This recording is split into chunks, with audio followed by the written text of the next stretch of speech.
નમસ્કાર, આપ જોઈ રહ્યા છો બિહાઇન્ડ ધ ન્યૂઝ અને આપની સાથે હું છું ઉમંગ। આજે 2025નો અંતિમ દિવસ છે।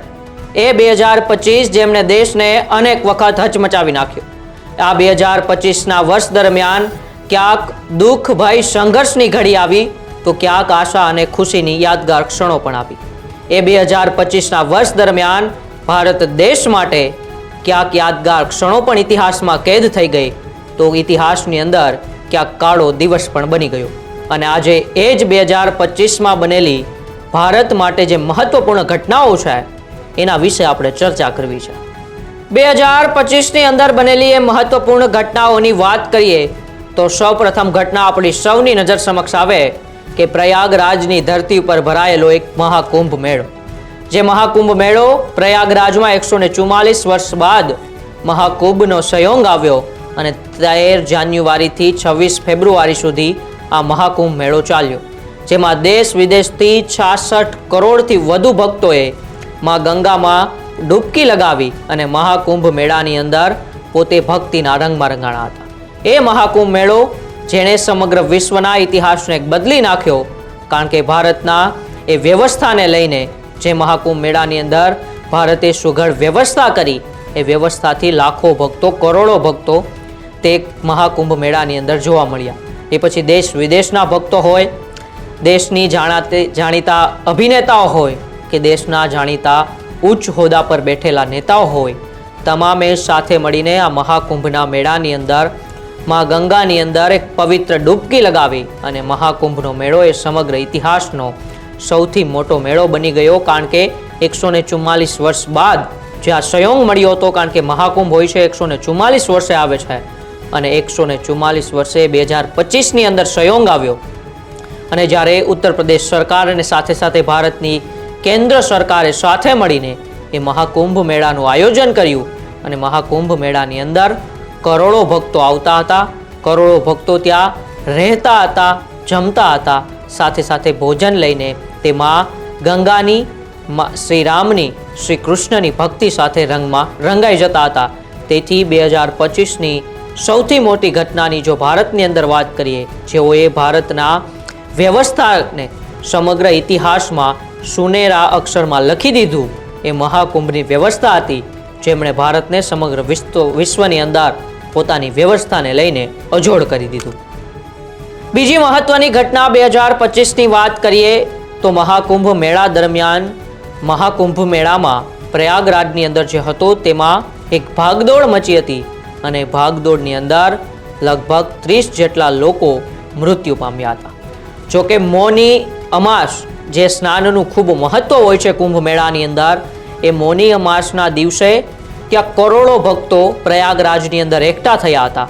એ કરોડો ભક્તો જે મૌની અમાસની રાત્રે માં ગંગામાં પોતાની ડૂબકી લગાવીને પવિત્ર એક અમાસની રાતે જે સ્નાન પવિત્ર માનવામાં આવે છે, એ 28 અને 29 જાન્યુઆરીએ જે કુંભ વિસ્તાર હતો, એટલે કે જે વિસ્તારની અંદર કુંભ મેળો ભરાણો હતો, એ કુંભ મેળાના વિસ્તારની અંદર નાસભાગ થાય છે અને નાસભાગની અંદર લગભગ 30 જેટલા લોકોનું મૃત્યુ થાય છે।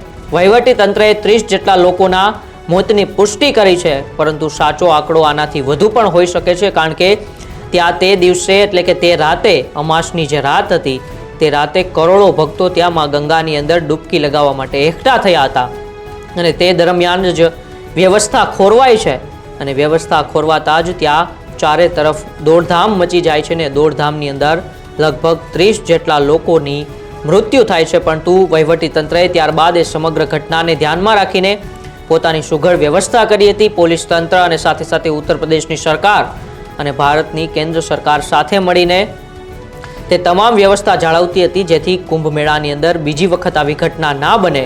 પરંતુ વર્ષના શરૂઆતમાં જ ભારતની અંદર આ એક ખૂબ જ દુઃખની ઘટના બની હતી અને દુઃખી ઘટના એ કુંભ મેળાની અંદર જે એક ભક્તિમય વાતાવરણ હતું, એ ક્યાંક ને ક્યાંક દુઃખીમય વાતાવરણમાં પરિવર્તિત થયું હતું।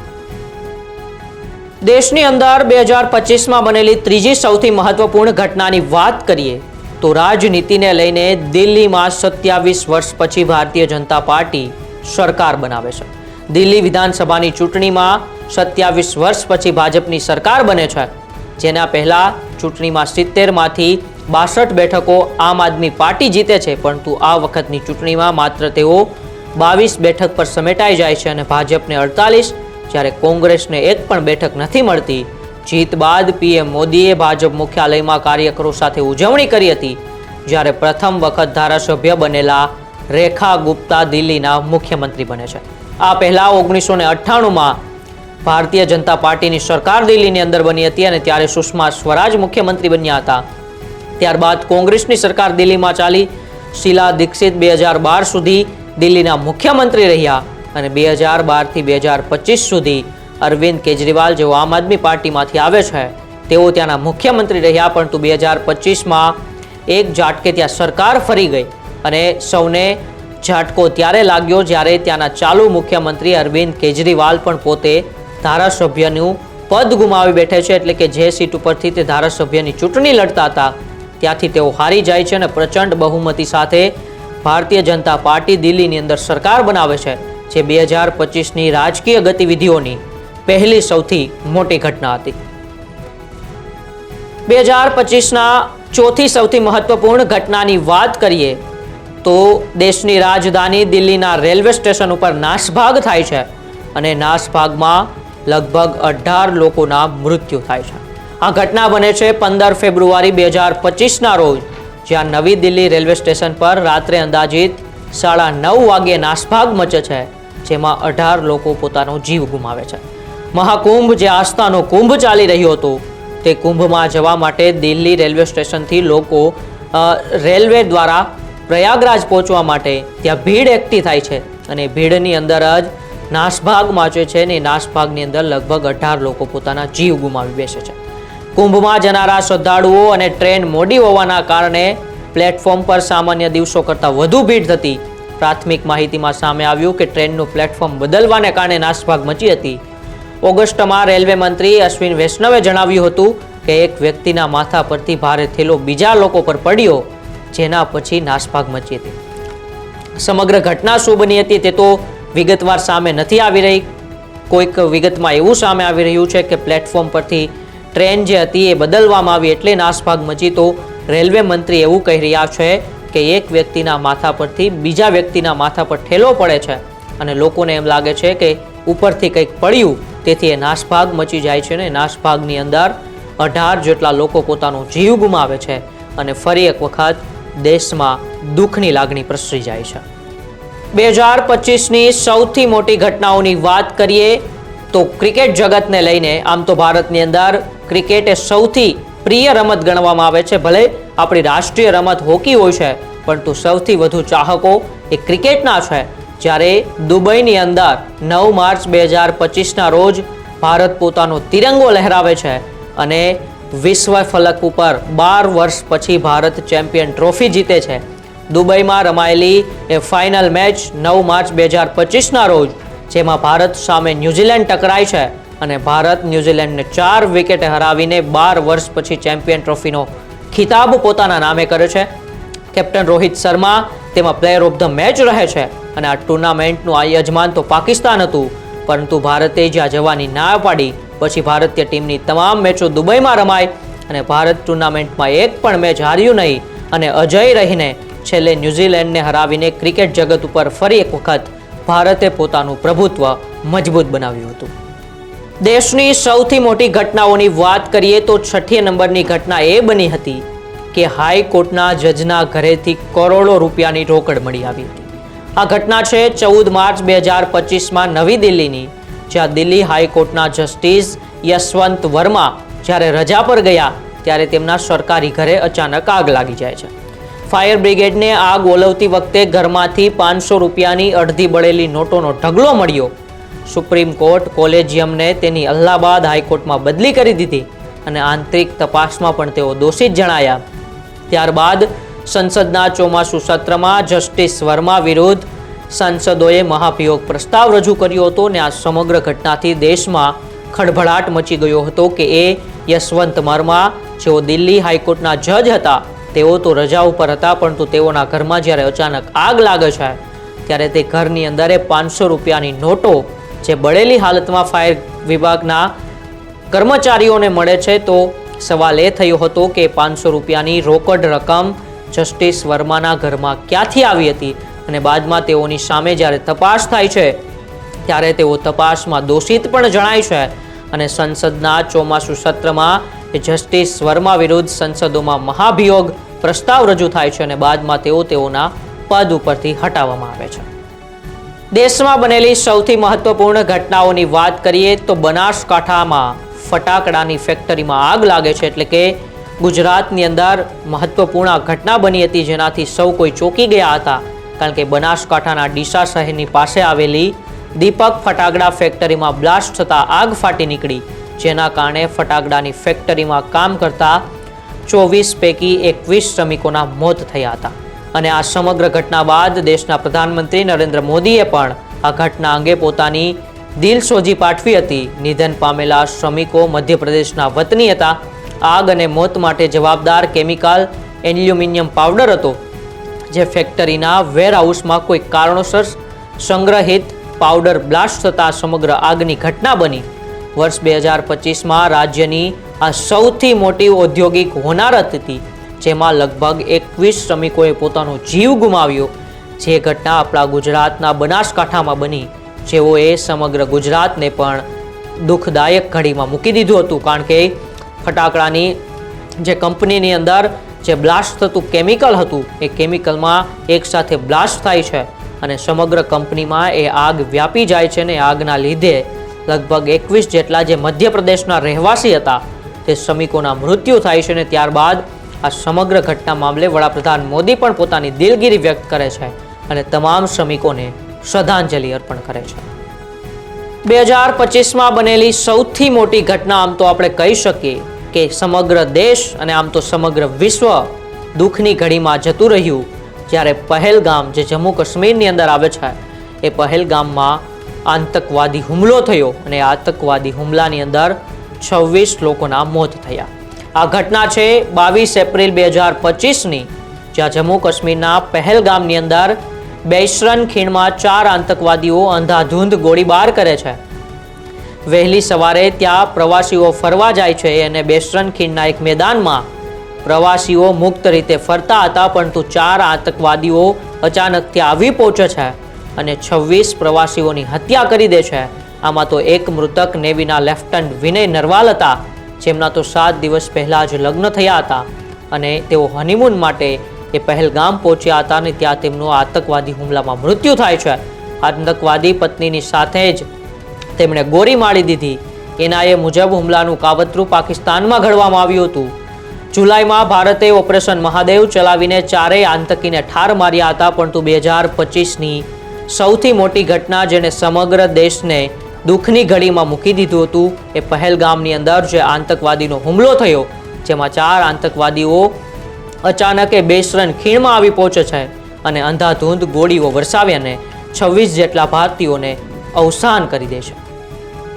9મી સૌથી મોટી ઘટના તે પણ પહેલગામ હુમલા સાથે જોડાયેલી છે. પહેલગામ હુમલો, જેમાં 26 ભારતીયો મૃત્યુ પામ્યા હતા, તેનો બદલો ભારતે ઓપરેશન સિંદૂરમાં પાકિસ્તાનની અંદર આવેલા 9 આતંકી ઠેકાણાઓને બરબાદ કરીને લીધો. આ ઘટના છે 7 મે 2025, જે પાકિસ્તાનનો પીઓકે વિસ્તાર છે તેની અંદર ઓપરેશન સિંદૂર ચલાવ્યું. સિંદૂર માત્ર શણગાર નથી, આ એક વિશ્વાસ છે, એક સંબંધ છે, એક જીવન છે. જ્યારે આ સિંદૂર પર હાથ પડે ત્યારે વાત માત્ર એક સ્ત્રીની નહીં, પરંતુ આખા સમાજના ઇજ્જતની થાય છે. અત્યાચાર, હિંસા અને અન્યાય સામે હવે મૌન નહીં, હવે સહન થાય.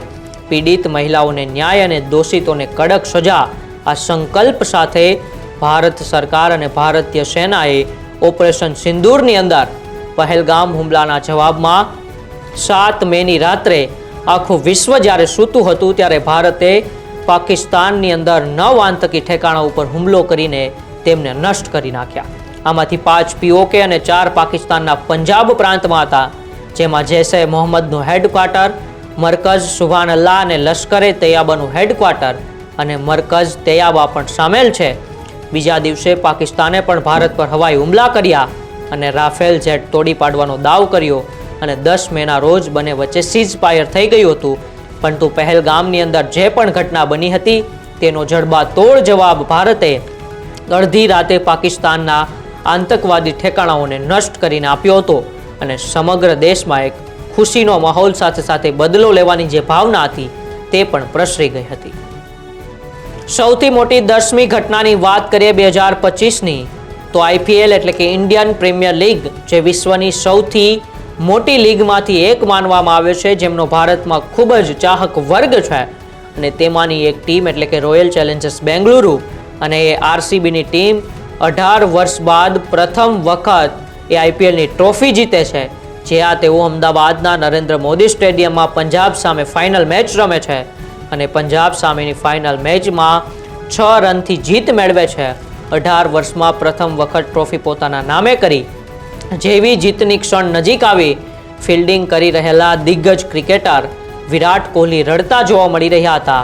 તેમણે ફાઇનલની અંદર 35 બોલમાં 43 રનની ઇનિંગ પણ રમી હતી અને આ સાથે RCB એ IPLના ઇતિહાસમાં પ્રથમ વખત ટ્રોફી જીતવામાં સફળ થાય છે. સમગ્ર દેશની સાથે સાથે વિશ્વભરમાં રહેલા RCBના ફેનમાં પણ એક ઉત્સાહ અને ખુશીની લાગણી જોવા મળે છે અને દિગ્ગજ ક્રિકેટર જેઓ વર્ષો સુધી IPLની ટ્રોફી માટે સંઘર્ષ કરતા હતા, તેમની આંખમાં એક અનેરી ખુશીના આંસુઓ પણ જોવા મળે છે. સૌથી મોટી ઘટનાઓની વાત કરીએ તો ચિન્નાસ્વામી સ્ટેડિયમ બેંગલુરુમાં એક નાસભાગ થઈ. જે ભીડ હતી કારણ કે RCBની ટીમે જે IPL 2025નો ખિતાબ જીત્યો, ત્યારબાદ લાખો ચાહકો ચિન્નાસ્વામી સ્ટેડિયમ ખાતે એકઠા થયા. સ્ટેડિયમની ક્ષમતા લગભગ 35,000 છે, પણ આસપાસ 2.5 લાખ જેટલા લોકો ભીડમાં ઉમટી પડ્યા અને ત્યારબાદ ટીમ માટે જે સન્માન સમારોહનો કાર્યક્રમ અને વિજય પરેડનું જે આયોજન કર્યું હતું, તે સમય દ્વારા પોલીસ દ્વારા ખુલ્લી પરેડની પરવાનગી ન મળતા લોકો સ્ટેડિયમ તરફ દબાણ કર્યું અને જ્યારે ભીડ બેકાબૂ થઈ ત્યારે સ્ટેડિયમના દરવાજા અને બેરિગેટ્સ પાસે લોકોએ દબાણમાં અન્ય લોકોને કચડી નાખ્યા અને ભાગદોડ મચી ગઈ અને ભાગદોડની સ્થિતિમાં લગભગ 11 જેટલા લોકોએ પોતાનો જીવ ગુમાવ્યો. ઘણા દર્દીઓ ગંભીર અથવા માઇલ્ડ ઇજાઓ સાથે નજીકની હોસ્પિટલમાં પણ દાખલ કરવામાં આવ્યા. પરંતુ RCBના જે આ વિજય સન્માન સમારોહ હતો, તે વિજય સન્માન સમારોહ ક્યાંક ને ક્યાંક જે ખુશીની લહેર હતી એ દુઃખની લહેરમાં ફેરાઈ ગઈ, કારણ કે આ દુર્ઘટના ફક્ત એક ખુશીની ક્ષણે બનેલી જશ્નની ઘટના નહોતી. ભીડનું ઓવરકાઉન્ટિંગ અને યોગ્ય સુરક્ષાના આયોજનના અભાવ હોવાથી એક દુઃખદ ઘટના સમગ્ર દેશ માટે બની ગઈ. દેશે સૌથી વધુ જો દેશના લોકોના આંસુ વહી ગયા હોય તો એ ઘટના 12 જૂન 2025ના રોજ બની. એ ઘટના 12 જૂન 2025 એક સામાન્ય દિવસ તરીકે સમગ્ર દેશ માટે પસાર થતો હતો, પરંતુ આપણા જ ગુજરાત રાજ્યના એક મહત્વનું મહાનગર અમદાવાદના આંતરરાષ્ટ્રીય વિમાન એરપોર્ટ ઉપરથી એક લંડન જવા માટે 12 જૂનના રોજ લગભગ 1:30 કલાકે એર ઇન્ડિયા ફ્લાઇટ A171 બોઈંગ નામનું વિમાન 242 પેસેન્જર અને ક્રૂ મેમ્બર સાથે ઉડાન ભરે છે. જે અમદાવાદના સરદાર વલ્લભભાઈ પટેલ આંતરરાષ્ટ્રીય એરપોર્ટ પરથી જેવું ઉડાન ભરે છે અને લંડન જવા માટે નીકળે છે, ત્યારે 1:38 ઉડાન ભરી અને 1:40 અમદાવાદના મેઘાણીનગર વિસ્તારની અંદર આવેલા બીજે મેડિકલ જે હોસ્ટેલ છે તેમના મેસ સાથે ટકરાઈ જાય છે અને લગભગ 280 જેટલા લોકો તે વિમાન દુર્ઘટનાની અંદર મૃત્યુ પામે છે. જેમાં ભારતના 169 લોકો, UK એટલે કે બ્રિટનના 53 લોકો, પોર્ટુગલના 7 લોકો, કેનેડાના 1, આમ કુલ 242 જે તે પ્લેનની અંદર સવાર હતા તેમાંથી 241 લોકો મૃત્યુ પામે છે. અને સાથે સાથે જે મેસ બીજે મેડિકલ હોસ્ટેલની મેસ હતી જેમની ઉપર પ્લેન ક્રેશ થાય છે, તેઓમાંથી પણ લગભગ 35 થી 40 લોકો મૃત્યુ પામે છે. અને આ ઘટના સમગ્ર દેશને હચમચાવી નાખે છે. આમ તો સમગ્ર વિશ્વને હચમચાવી નાખે છે, પરંતુ ભારત દેશ માટે જો 2025ની અંદર સૌથી વધુ દુઃખની ઘડી કોઈ હોય, દુઃખની ઘટના બની હોય તો એ અમદાવાદ પ્લેન ક્રેશ હતું, જ્યાં વડાપ્રધાન નરેન્દ્ર મોદી પણ પહોંચ્યા હતા, દેશના ગૃહમંત્રી અમિત શાહ પણ પહોંચ્યા હતા. સમગ્ર ગુજરાત એક ખૂબ જ અચંબિત લાગણીમાં હતું કે શું એવું થઈ ગયું કે એક સાથે 280 જેટલા લોકોએ પોતાનો જીવ ગુમાવી દીધો. પરંતુ આ પ્લેન ક્રેશની અંદર એક સૌથી આમ કહેવાય કે ચમત્કારિક જે ઘટના બની હતી કે પ્લેનની અંદર એક સવાર મુસાફર રમેશ વિશ્વકુમાર જે જીવિત રહી ગયા હતા, 242 જે ક્રૂ મેમ્બર સહિતના પેસેન્જરો હતા, પરંતુ તેમાંથી એક વ્યક્તિ રમેશ વિશ્વકુમાર ચમત્કારિક રીતે જીવિત રહી ગયા હતા. તે પણ આ પ્લેન ઘટનાની અંદર ખૂબ જ એક ચમત્કાર થયો હતો. પરંતુ એ પ્લેન ઘટનાની જે ક્રેશ થયું તે ઘટના સમગ્ર ગુજરાતની સાથે સમગ્ર ભારતને પણ એક દુઃખની ઘડીમાં મૂકી દીધું હતું. 12 જૂન 2025ના રોજ અમદાવાદની અંદર જે પ્લેન ક્રેશ થયું તેનાથી સમગ્ર દેશની અંદર દુઃખની લાગણી હજુ હતી જ. ત્યાં એક બીજા સમાચાર સામે આવે છે કે એ જ પ્લેન ક્રેશની અંદર જે પ્લેન લંડન જઈ રહ્યું હતું તે પ્લેનની અંદર ગુજરાત રાજ્યના પૂર્વ મુખ્યમંત્રી વિજયભાઈ રૂપાણી પણ ઉપસ્થિત હતા. વિજયભાઈ રૂપાણી ઉપસ્થિત હતા તેવો સમાચાર સામે આવતા જ સમગ્ર ગુજરાત રાજ્યમાં ફરી એક વખત દુઃખની ઘડી વ્યાપી જાય છે કે એમાં ગુજરાતના પૂર્વ મુખ્યમંત્રી વિજયભાઈ રૂપાણીનું અવસાન થાય છે. એ વિજયભાઈ રૂપાણી જેણે લગભગ 6 વર્ષ સુધી ગુજરાત રાજ્યના મુખ્યમંત્રી તરીકે સેવાઓ આપી, આ પહેલા રાજકોટના મેયર સાથે સાથે રાજ્યસભાના સાંસદ પણ રહી ચૂક્યા છે. ભાજપના પાયાના પથ્થર રહીને તેઓએ વર્ષો સુધી પાર્ટીના સંગઠનમાં પણ કામ કર્યું હતું. ખૂબ જ નિખાલસ સ્વભાવ અને પોતાની આગવી ભાષાથી દરેક ગુજરાતીઓના હૃદયમાં જેઓએ પોતાનું આગવું સ્થાન મેળવ્યું હતું એવા ગુજરાત રાજ્યના પૂર્વ મુખ્યમંત્રી વિજયભાઈ રૂપાણીનું પ્લેન ક્રેશમાં નિધન થાય છે. અને એ પ્લેન ક્રેશમાં વિજયભાઈ રૂપાણીના નિધનથી સમગ્ર ગુજરાત રાજ્યમાં ફરી એક વખત દુઃખની લાગણી ઉમટી પડે છે. 25 જૂન 2025 એ ભારતીય વિજ્ઞાન ક્ષેત્ર માટે એક મહત્વનો દિવસ બની ગયો. ભારતીય વાયુસેનાના group captain Shubhanshu Shukla 4 astronaut સાથે 14 દિવસ માટે ઇન્ટરનેશનલ સ્પેસ સ્ટેશન ISS પહોંચે છે. તેમનું એક્સિયમ 4 એક પ્રાઇવેટ સ્પેસ ફ્લાઇટ મિશન હતું જે અમેરિકન કંપની એક્સિયમ, નાસા અને સ્પેસ એકરની ભાગીદારીથી થયું. આ દરમિયાન સ્પેસમાં 60થી વધુ પ્રયોગો પણ કરવામાં આવ્યા હતા. સ્પેસ ક્રાફ્ટમાં શુભાંશુની સીટ બુક કરવા અને ટ્રેનિંગમાં ભારતે આશરે 548 કરોડ રૂપિયા પણ ખર્ચ્યા હતા. જ્યાં શુભાંશુ શુક્લા એ ભારત માટે ગૌરવની ક્ષણ અપાવે છે. સમગ્ર ભારતના વિજ્ઞાન ક્ષેત્ર માટે ગૌરવની ક્ષણ બને છે જ્યારે તેઓ સ્પેસમાં પહોંચે છે અને સ્પેસમાં અમુક વૈજ્ઞાનિક 60 જેટલા પ્રયોગો પણ કરે છે અને પ્રયોગો પાછળ ભારત સરકારે આશરે 548 કરોડ રૂપિયાનો ખર્ચો કર્યો હતો, જેમને ટ્રેનિંગ આપવામાં આવી હતી. શુભાંશુની જે સ્પેસની અંદર સીટ બુક કરવામાં આવી હતી તેને લઈને સમગ્ર ભારત માટે એ ગૌરવની ક્ષણ બની જાય છે. સૌથી મોટી ઘટનાઓની વાત આપણે ભારતની અંદર કરી રહ્યા છીએ. અત્યાર સુધી આપણે કૃત્રિમ રીતે જે પણ ઘટનાઓ બની તેમની વાત તો કરી, પરંતુ પ્રાકૃતિક ઘટનાઓનો સામનો પણ ભારતને 2025માં કરવો પડ્યો છે. 34 સેકન્ડમાં જ ઉત્તરાખંડનું ધરાલી જે તબાહ થઈ ગયું હતું તેને લઈને સમગ્ર પ્રાકૃતિક ઘટનાઓને લઈને વિશ્વ અચંબિતમાં હતું. ઉત્તરાખંડમાં ભારે વરસાદથી ઘણું નુકસાન થયું હતું અને એક સમયે વાદળ ફાટવાથી માત્ર 34 સેકન્ડમાં જે ઉત્તરાખંડની અંદર ધરાલી ગામ આવેલું હતું એ ધરાલી ગામ તબાહ થઈ જાય છે. લોકોના ઘર વહી જાય છે. સરકારી આંકડા મુજબ 43 લોકો લાપતા છે, જેમનો અત્યાર સુધી મૃતદેહ પણ નથી મળી આવી શક્યો. માત્ર એક વ્યક્તિનો મૃતદેહ મળી શક્યો છે. આના 18 દિવસ પછી ચમોલીમાં પણ વાદળ ફાટ્યું, જેમાં 70થી 80 ઘરોમાં 2 ફૂટ સુધી કાટમાળ ઘૂસી ગયો હતો.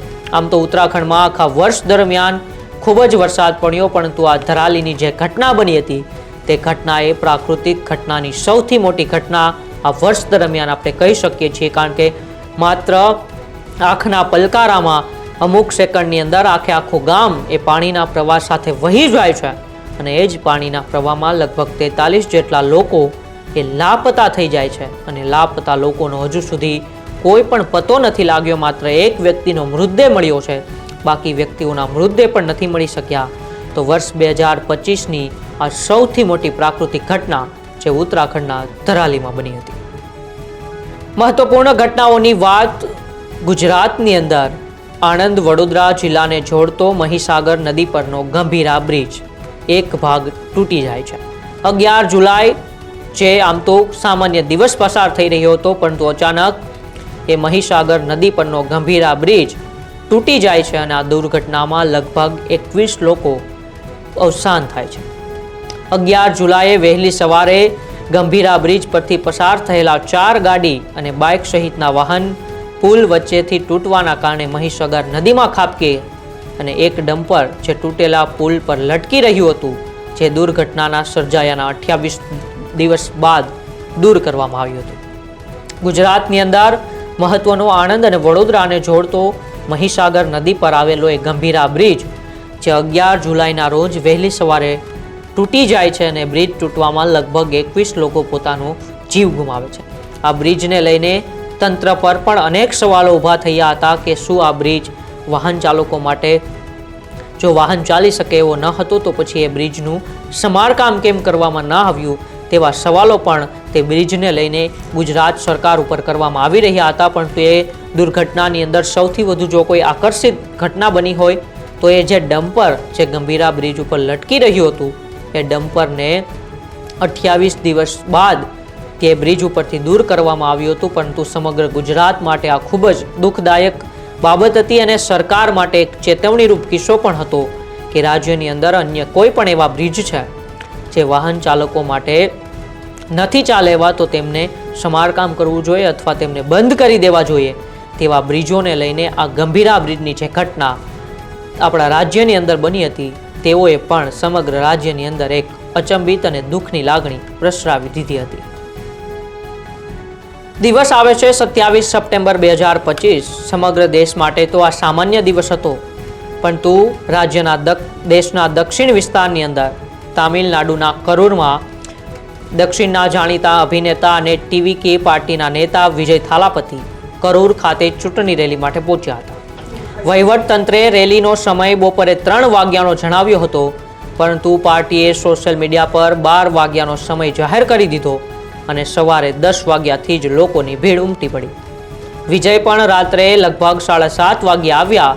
અંદાજ કરતાં લગભગ 3 ગણી ભીડ વચ્ચે વિજય પોતાની મોટી બસ લઈને આવ્યા હતા, જેને કાઢવાની મથામણમાં નાસભાગ થઈ અને આ નાસભાગમાં લગભગ 40 લોકોએ પોતાનો જીવ ગુમાવ્યો હતો.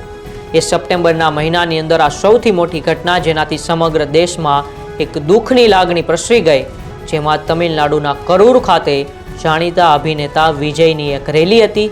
એ રેલીમાં વિજય જેઓ સમય કરતાં મોડા આવ્યા અને ત્યાં વિજયના ચાહકો જે 3 ગણી ભીડ, જે પોલીસ તંત્રએ જે અંદાજો લગાવ્યો હતો તેના કરતાં 3 ગણી ભીડ વધુ થઈ ગઈ અને ભીડના લીધે પછી ત્યાં નાસભાગ મચી ગઈ અને નાસભાગના લીધે 40 જેટલા લોકોનો તેમાં મોત થયા અને આ બાદ વિજયને તેમાં દોષી ઠેરવવામાં આવ્યા અને તેમની સામે કોર્ટમાં એક કાર્યવાહી પણ કરવામાં આવી. તેમની સામે કાયદેસરનો પોલીસ ગુનો પણ નોંધાયો કે વિજયના કારણે આ 40 લોકોના મોત થયા હતા, પરંતુ તે ઘટનાથી સમગ્ર દેશ હચમચી ગયો હતો.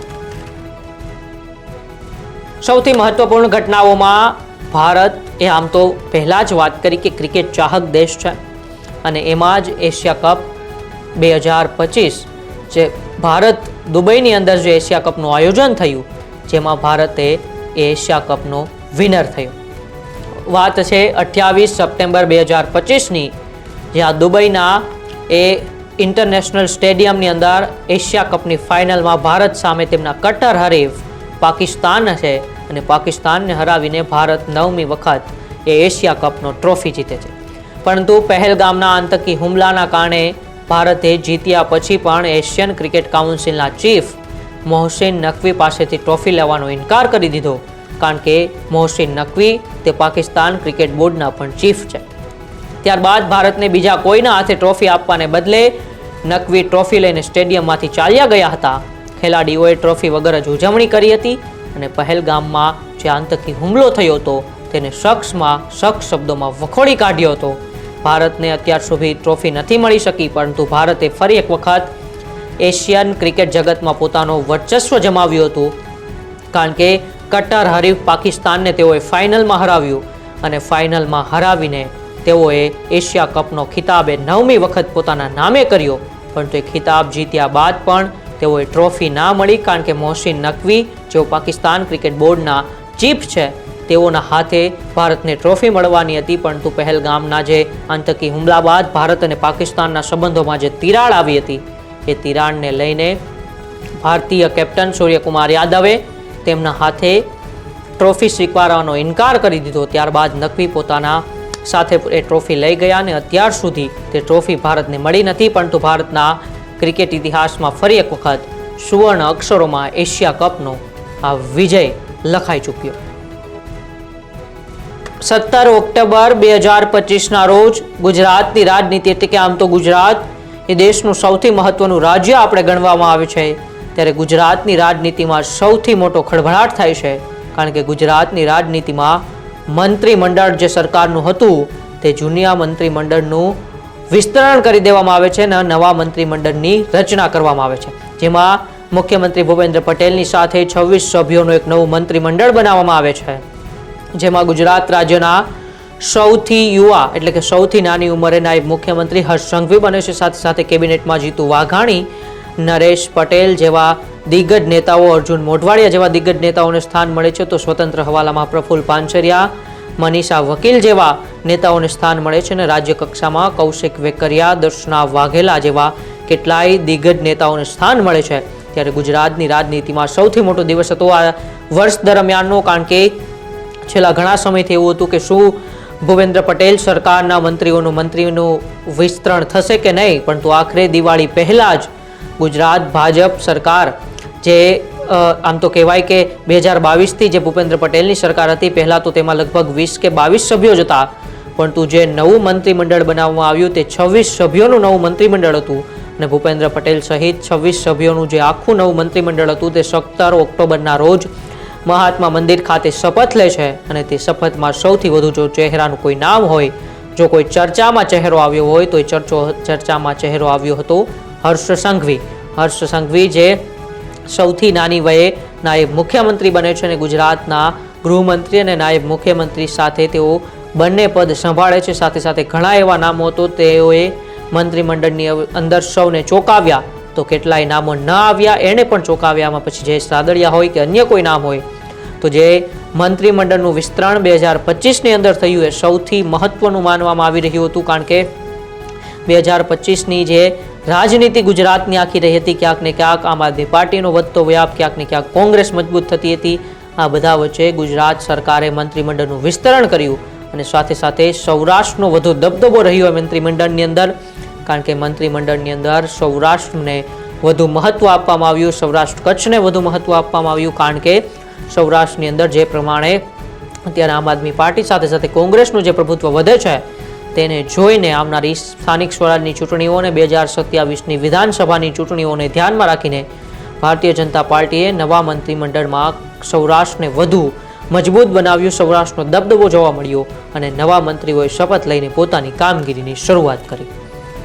2025ની મહત્વની ઘટનાઓમાં વાત કરીએ ક્રિકેટ જગતને લઈને. અત્યાર સુધી તો આપણે પુરુષ ક્રિકેટને ખૂબ ચાહના હતી ભારતની અંદર, પરંતુ છેલ્લા ઘણા વર્ષોથી મહિલા ટીમ પણ ભારતની અંદર ખૂબ ક્રિકેટમાં લોકો ચાહે છે, લોકો તેમને પ્રેમ આપે છે અને તેને લઈને જ આ વખતે એટલે કે વુમન્સ જે વર્લ્ડ કપ હતો તે વર્લ્ડ કપની યજમાની પણ ભારત કરી રહ્યું હતું 2025ની અંદર, અને તે વર્લ્ડ કપની ફાઇનલમાં ભારત પહોંચે છે અને ભારત અત્યાર સુધી ક્યારેય પણ મહિલા વર્લ્ડ કપમાં જીત નહોતું મેળવી શક્યું, એટલે કે ખિતાબ પોતાના નામે નહોતું કરી શક્યું. પરંતુ જ્યારે ભારતની અંદર પોતાની જ આપણી જ સરજમી ઉપર વર્લ્ડ કપ રમાતો હતો અને વર્લ્ડ કપની ફાઇનલમાં જ્યારે ભારતીય મહિલા ટીમ પહોંચે છે અને તેમની સામે સાઉથ આફ્રિકાની મહિલા ટીમ હોય છે, મુંબઈના ડીવાય પાટીલ સ્ટેડિયમમાં 2 નવેમ્બરના રોજ ઇતિહાસ રચાય છે અને એ ઇતિહાસ 47 વર્ષ બાદ લાંબી રાહ જોયા પછી વર્લ્ડ કપ જીતી લે છે અને ફાઇનલમાં દક્ષિણ આફ્રિકાને 52 રને હાર આપે છે. એક સમયે સતત 3 મેચ હાર્યા પછી એવું લાગતું હતું કે ભારત ટુર્નામેન્ટમાંથી બહાર થઈ જશે, પરંતુ ભારતનો જે જનૂન અને જસ્બો હતો, ભારતની દીકરીઓનો જે આત્મવિશ્વાસ હતો, તે આત્મવિશ્વાસ તેમને સેમીફાઇનલ સુધી લઈ ગયો અને સેમીફાઇનલમાં ઓસ્ટ્રેલિયા સામે જ્યારે તેમનો સામનો થયો, ઓસ્ટ્રેલિયા સૌથી મજબૂત ટીમ માનવામાં આવે છે વિશ્વની અંદર, અને તેમની સામે જ્યારે તેમનો સામનો થયો ત્યારે સૌથી વન ડે ઇતિહાસનો સૌથી વિશાળ લક્ષ્ય 339 રન ચેઝ કરીને ઇતિહાસ રચી ભારતની દીકરીઓએ ફાઇનલમાં એન્ટ્રી લીધી અને ફાઇનલમાં 298 રનનો ટાર્ગેટ આપીને 246 રને દક્ષિણ આફ્રિકાની ટીમને ઓલ આઉટ કરીને ઇતિહાસ રચી દીધો અને સમગ્ર વિશ્વમાં ભારતીય મહિલા ક્રિકેટ ટીમે એક અલગ જ પોતાને અંકિત કરી દીધી અને સમગ્ર ટુર્નામેન્ટમાં સર્વશ્રેષ્ઠ પ્રદર્શન કરનાર દીપ્તિ શર્માને મેન ઓફ ધ ટુર્નામેન્ટ તો શેફાલી વર્માને finally man of the match પસંદ કરવામાં આવી અને સમગ્ર ટીમે હરમનપ્રીત કૌર, કેપ્ટન સ્મૃતિ મંધાના જેવી દિગ્ગજ ખેલાડીઓએ પોતાના આત્મવિશ્વાસ અને પોતાના બળભૂતા ઉપર ભારતને પહેલી વખત મહિલા વર્લ્ડ કપમાં જીત અપાવી.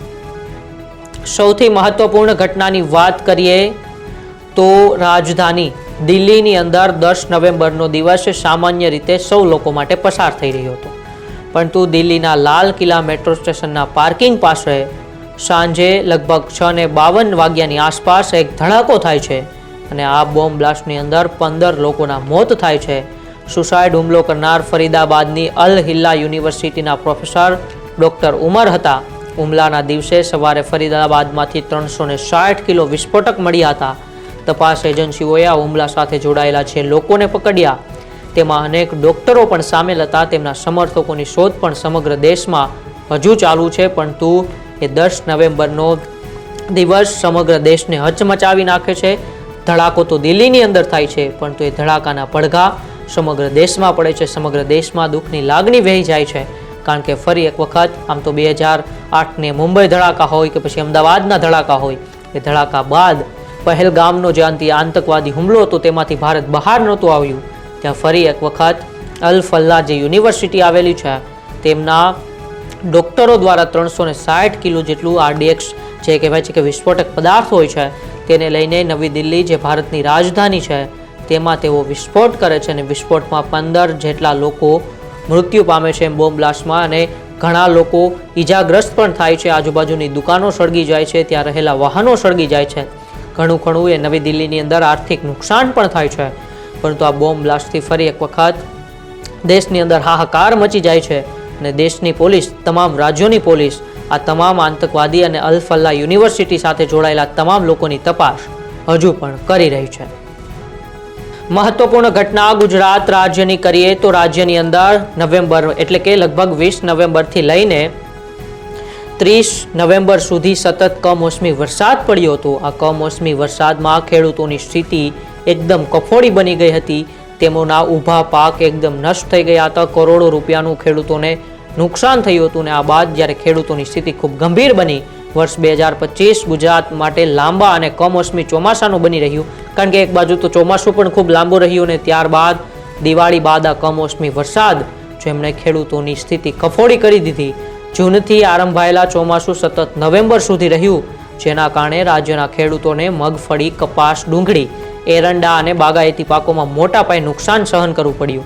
રાજ્ય સરકારે અસરગ્રસ્ત ખેડૂતોને પાક નુકસાની સામે સહાય આપવા માટે રૂપિયા 10,000 કરોડના જંગી પેકેજની જાહેરાત પણ કરી અને આ ગુજરાતના ઇતિહાસનું સૌથી મોટું રાહત પેકેજ પણ માનવામાં આવી રહ્યું હતું, કારણ કે લગભગ 10 દિવસ જેટલા સતત પડેલા વરસાદે અલગ અલગ રાજ્યના ખેડૂતો છે જે વિસ્તાર છે તે વિસ્તારોની અંદર અલગ અલગ રીતે તારાજી સર્જી હતી.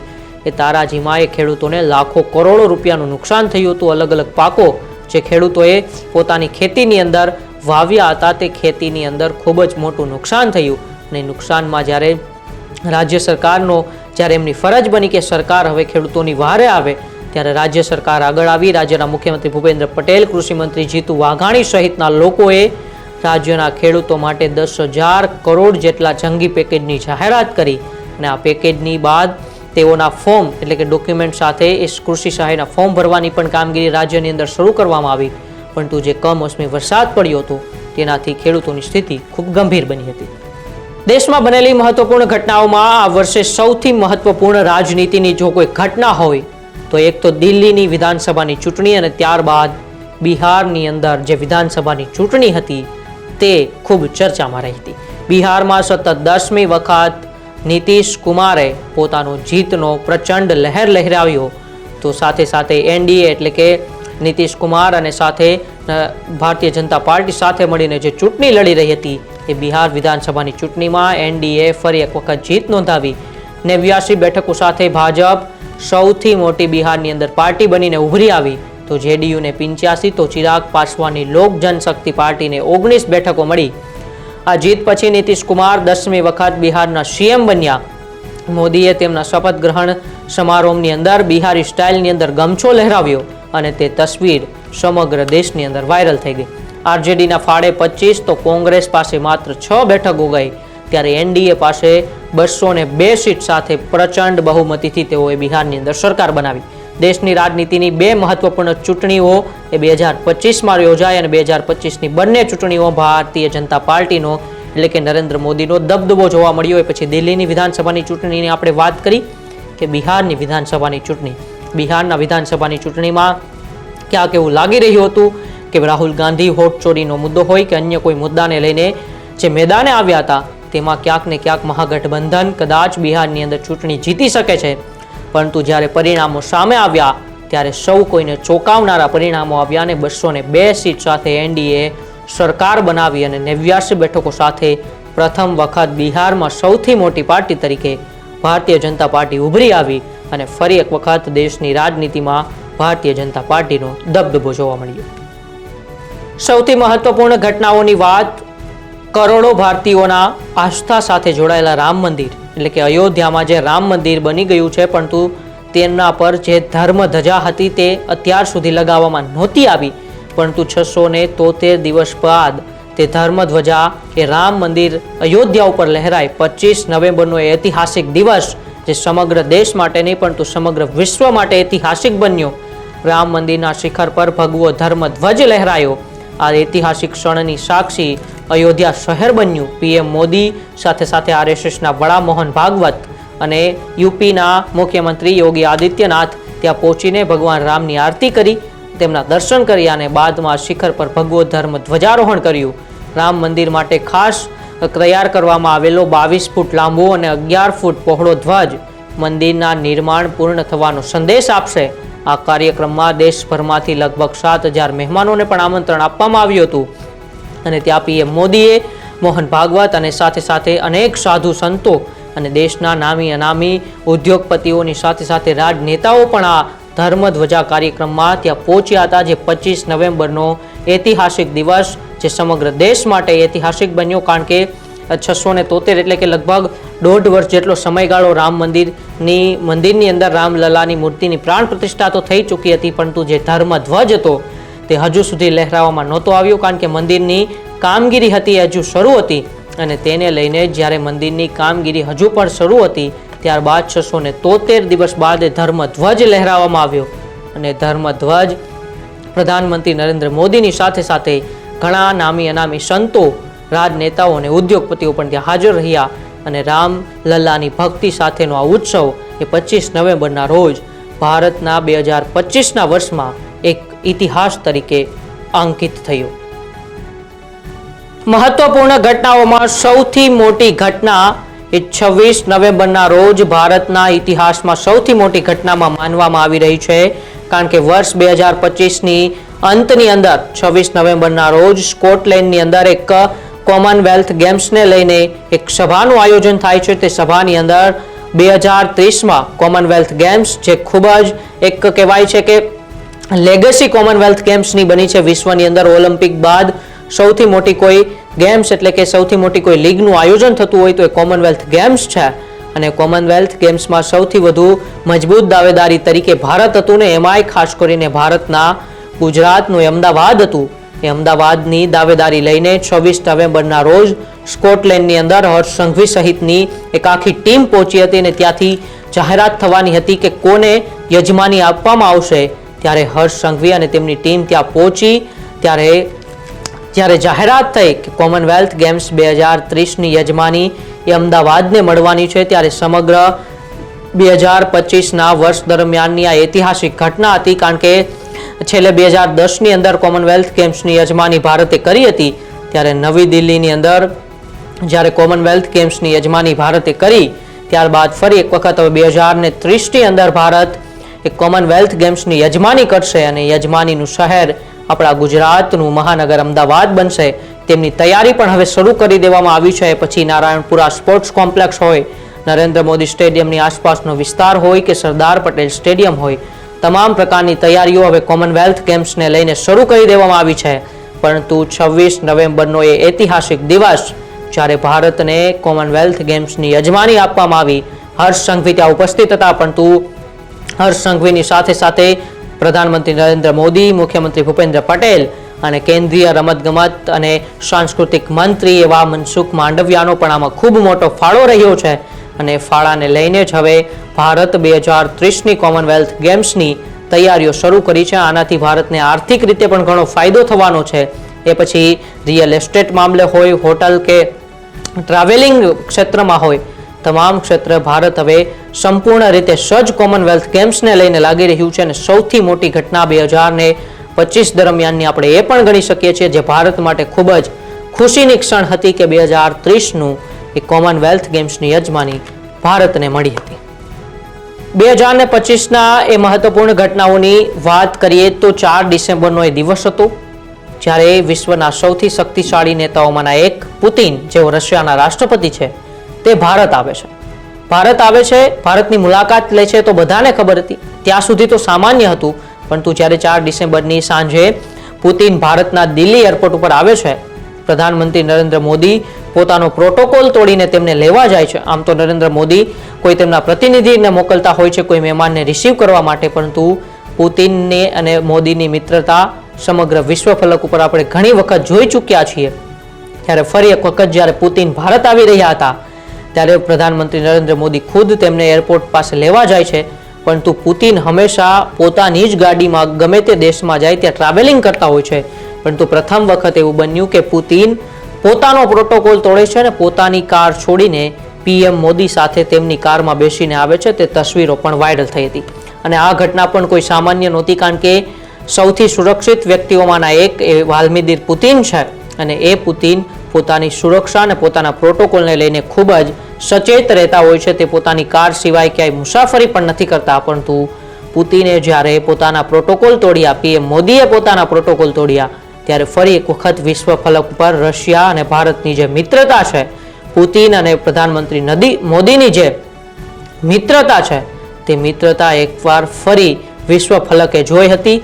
બાદમાં તો 2 દિવસ પુતિનનો જે પ્રવાસ હતો, તે પ્રવાસને લઈને રશિયા અને ભારત વચ્ચે ઘણા કરારો પણ થયા હતા. તે કરારોમાં પણ ઘણી ભારતને પણ ફાયદો થવાનો છે આવનારા સમયની અંદર. ત્યારે વર્ષના અંતમાં જે પુતિનની ભારતીય મુલાકાત હતી, એ મુલાકાત ઘણું બધું વિશ્વ ફલક ઉપર સૌ કોઈને સૂચવી જાય છે. પછી અમેરિકા હોય કે ચીન હોય, તમામને સંકેત આપે છે કે ભારત ધીરે ધીરે વિશ્વ ફલક ઉપર એક મજબૂત બનતો દેશ, મજબૂત અર્થતંત્ર બનતું જાય છે. અને તેને લઈને જ જ્યારે પુતિન ભારત આવ્યા, ત્યારે ભારત અને રશિયાની મિત્રતા એકવાર ફરી સમગ્ર વિશ્વએ જોઈ હતી. સમગ્ર આ વર્ષની અંતમાં જો મહત્વપૂર્ણ ઘટનાની વાત કરીએ તો સમગ્ર દેશમાં નવેમ્બરથી જ લઈને એસઆઈઆરની કામગીરી શરૂ કરવામાં આવી હતી. એસઆઈઆરની કામગીરી એટલે કે મતદાન સુધારણા યાદીની જે કામગીરી હતી, તે નવેમ્બરથી જ સમગ્ર દેશની અંદર શરૂ કરવામાં આવી હતી. અને તે છેલ્લે 2000 ને લગભગ 1 કે 2 ની અંદર જે એસઆઈઆરની કામગીરી થઈ હતી, ત્યારબાદ આ 23 વર્ષ બાદ દેશની અંદર એસઆઈઆરની કામગીરી કરવામાં આવી. એસઆઈઆરની કામગીરીની અંદર જે બોગસ મતદાતા હોય છે, તેમનું પણ નામ નીકળી જતું હોય છે. એટલે કે એક સૂચક અને એક સાચી મતદાર યાદી તૈયાર થતી હોય છે. ત્યારે વર્ષના અંતમાં 2 મહિના સુધી આ એસઆઈઆરની કામગીરી ચાલે છે. આ એસઆઈઆરની કામગીરીની અંદર આપણા ગુજરાત રાજ્યની અંદર લગભગ 4,38,00,000 જેટલા મતદારો યોજાય છે. તો 73 લાખ જેટલા મતદારોની બાદબાકી પણ થાય છે. ત્યારે એસઆઈઆરની કામગીરી પણ આ સમગ્ર વર્ષમાં એક ખૂબ જ મહત્વની સરકારની કામગીરી માનવામાં આવે છે. કારણ કે દેશની અંદર જ્યારે આવનાર સમયમાં ઘણી ચૂંટણીઓ આવવાની છે, લોકસભા 2029ની ચૂંટણીઓ પણ આવવાની છે, તે પહેલા એસઆઈઆરની આ કામગીરી થઈ ગઈ છે. 2021માં વસ્તી ગણતરી પણ નથી થઈ કોરોનાને લીધે. ત્યારબાદ આ મતદાર યાદી સુધારણા ખૂબ મહત્વની કામગીરી સરકારની આખા દેશમાં છે. પરંતુ રાજ્યની અંદર 4.5 કરોડ જેટલા મતદારો નોંધાયા. 73 લાખ જેટલા મતદારોની બાદબાકી પણ આ એસઆઈઆરની કામગીરીમાં જે આંકડાઓ સામે આવ્યા એમાં થઈ હતી. પરંતુ એસઆઈઆરની કામગીરી પણ વર્ષની અંદર સૌથી મહત્વપૂર્ણ કામગીરી સરકારની અત્યારે માનવામાં આવી રહી છે. તો આ હતી 2025ની મહત્વપૂર્ણ ઘટનાઓ. જે 2025 તેમણે આ ભારતના કરોડો ભારતીયોને ક્યાંક ખુશી પણ આપી, ક્યાંક આશાનું કિરણ પણ જગાવ્યું, તો ક્યાંક દુઃખની લાગણી પણ જાગી હતી. એ પછી અમદાવાદ પ્લેન ક્રેશ હોય કે આતંકવાદીનો પહેલગામ હુમલો હોય, તેમાં સમગ્ર દેશ એ શોકમગ્ન થયું હતું, તો ક્યાંક બીજી બાજુ ચેમ્પિયન ટ્રોફીસનું વિનર હોય કે પછી એશિયા કપ આપણે જીત્યા હોય કે પછી ઓપરેશન સિંદૂર હોય, તેમાં દેશ કરોડો ભારતીયોના ગર્વથી છાતી પણ ફૂલી હતી અને ખુશીની લાગણી પણ હતી. વર્ષ દરમિયાન એવી ઘણી ઘટનાઓ બની જેમને આપણે આ વિડીયોમાં નથી દર્શાવી શક્યા, પરંતુ આ તમામ ઘટનાઓ પ્રાકૃતિક પણ હતી, ક્યાંક કૃત્રિમ પણ હતી.